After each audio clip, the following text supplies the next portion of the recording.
ஆன்மீகத்தில் வளர்ந்து வரும் சாதகர்களுக்கு முக்கியமான ஒன்று உறக்கம்.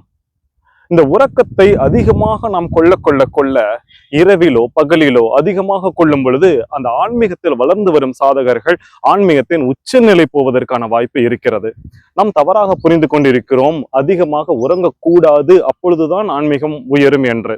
அதாவது ஆன்மீகத்தில் கீழ்நிலையில் இருப்பவர்கள், ஆன்மீகத்தில் வளர்ந்து வரும் சாதகர்கள், ஆன்மீகத்தின் உச்சத்தை தொட்டு சித்தர்கள் என்று வகை வகையான பிரிவினர் இருக்கிறார்கள். எல்லோருக்கும் ஒரே மாதிரியான உபதேசம் தர முடியாது. ஒவ்வொருத்தருக்கும் வேறு வேறு மாதிரியான விஷயம் வரும்.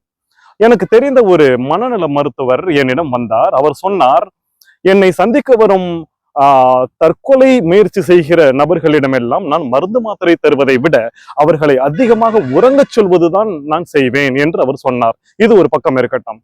இன்னொரு குரு ஒருவர் பாண்டிச்சேரியில இருக்கிறார். அவருடைய பெயர் ஓம்காரானந்தா. அவர் தன்னுடைய சீடர்களுக்கெல்லாம் அதிகமாக உறங்கும் பயிற்சியை கொடுத்து கொண்டே இருக்கிறார். அதிகமாக உறங்க உறங்க உறங்க மனதிலே இருக்கும் கவலைகள் எல்லாம் களைந்தெடுக்கப்படுகிறது. ஒரு மனிதனுடைய உள்ளே இருக்கிற அனைத்து நெகட்டிவிட்டியும் வேரோடு எடுக்கப்படுகிறது என்பதனால் தான் தற்கொலை எண்ணம் கூட போய்விடுகிறது என்பதெல்லாம் இதற்கான சான்றுகள் என்பதனால் ஆன்மீகத்தில் வளர்ந்து வருபவர்களுக்கு உறக்கம் அதிகமாக தேவைப்படுகிறது. நிறைய உறங்க வேண்டும் என்பதை இந்த ஷார்ட்ஸ் மூலமா நான் சொல்லிக்கிறேன்.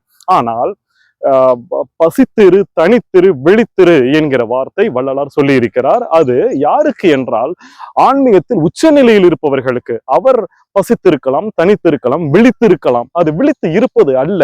அந்த விழித்திருக்கிற நிலை தானாக வந்து அமையும். தூக்கம் குறைஞ்சு போயிடும். 4 மணி நேரம் 3 மணி நேரம் ஆயிரும். ஆனால் மாறாக நீங்க 4 மணி நேரம் மட்டும் தூங்கிட்டு மீதி எல்லாம் தூங்காம இருக்கிறீங்க, இது டெய்லி நீங்க பண்றீங்கன்னு உங்க மூளை குழம்பி ரொம்ப அபாயத்துக்கு உள்ள நிலைமைக்கு நீங்க வந்து விடுவீர்கள் என்பதனால் அப்படி செய்யக்கூடாது. அது ரொம்ப டேஞ்சர் ஆயிடும். நிறைய தூங்க வேண்டும். ஆன்மீகத்தில் வளர்ந்து வரும் சாதகர்கள் நிறைய தூங்குங்கள். இதை நான் பரிந்துரைக்கிறேன். நன்றி.